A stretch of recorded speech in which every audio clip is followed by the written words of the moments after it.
Why don't you take us back to sort of before you came to LA and sort of your first cognitions of wanting to be a writer, and what inspired you, when did you know you wanted to do that, and sort of the process you took to get to that, to USC or to, something being, sold, or what, take us on our...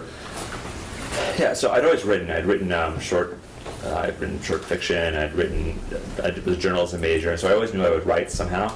I didn't know that screenwriting existed. I genuinely had no idea that movies were written. Until what age? Until I was in high school, and my brother and I rented War of the Roses, and we watched it on videotape, and it was over. I rewound it, then I started just writing down everything people said, and I was like, oh, this was probably planned that they were going to say these words. Right. And it sounds so crazy because I read plays that I just didn't associate, and this was pre-internet, so there was no easy way for me to find screenplays.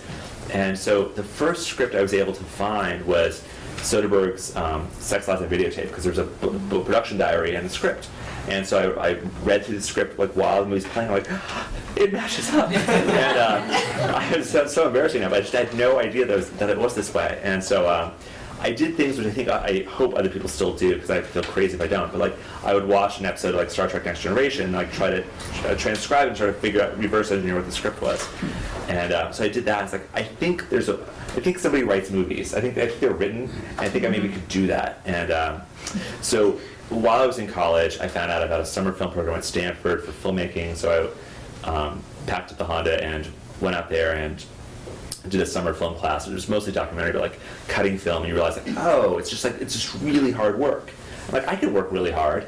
And so I got. What do you mean it's really hard work? Well, it's just it's just mechanical. It's you're aiming the camera here, and you shoot that, and then you record the sound separately. You have the mag film that you're dragging over heads, and it's just.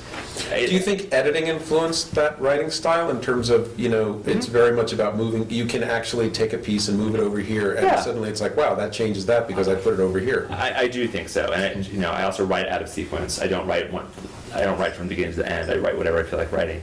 And trust. So you kind of had a sort of a you didn't have a linear film school experience. You went and actually did something physical before you started writing screenplays. I mean, that's true. Yeah. Huh. So you actually were making a film in some sense before you actually started trying to write one. Exactly. And so the first, I remember my film teacher thought it was just I thought I just had no idea what I was doing, because I would make these, I'd make the Fountainhead abridged, a 3-minute Fountainhead sound, just for kind of for the hell of it. It's if I'm going to do something, I'm not going to just do the simple boy looking for a dog movie that everyone does. I'm going to do something weird. I made that film. Yeah, everyone makes that film.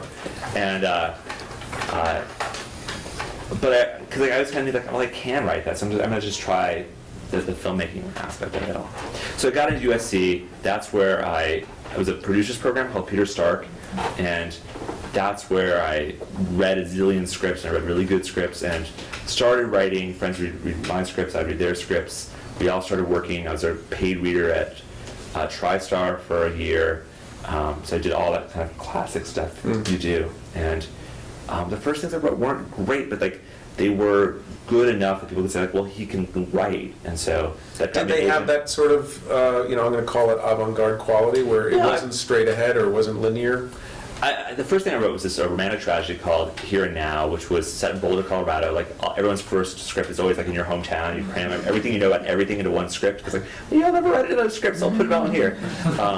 So I did that, and it was linear in terms of time, but it did have a very large surprise in terms of you sort of think you think that the dad's going to die, and then there's suddenly an accident, and your love interest dies, and wow, what did this come from? And people liked it. People, it was a weepy, and people aren't used to crying, and so that oh, that's nice. I like when people cry, and so that's why I do go to that. So in a sense, you kind of were part of a community. You started writing within that community, and what you wrote started getting fans in a very simple way. I mean, you gave something to somebody, and it got them excited, and then they possibly gave it to somebody else. Exactly. What was that first experience of somebody giving it to somebody else, or somebody opening a door for you? Yeah, so it was my friend Al, who was working for a producer named Michael Sibley, who's also a journalist. Now he's went back to journalism, but He had a producer deal over at Sony, and Al was interning there, so he said, like, hey, I read this really good script, and so Michael Wright's like, oh, this is really good. And so he wanted to take it into Sony. I said, that's great, I really need an agent, so he sent to like the 2 agents that he dealt with and thought were right, and one of them said yes, and that sort of got me started. And that What script was the never sold. context of that moment in Hollywood in terms of sort of what was going on in the business? It was an expansion, and so I was very lucky to come out of film school at a time where things were sort of expanding, and so a lot of there's 25 people in my film program, and like of them, like 15 are still working actively in the film business, which is really unprecedented. But we were all out in different places, and there's this perception that it's always going to be like these people way up, like these big superpowers are going to help you, and it's like, no, it's totally the people at my level who've always been my then you're all yeah, you're all raising them together. And so like Al did me a solid, but like I'd read all Al's scripts, I'd given him a zillion notes, and so when they sold a script, 3 months later, it wasn't a surprise. We were all rooting for them. What do you think that you intuitively knew or understood about writing that sort of made that jump possible? I'm very... Or more to the point, film storytelling.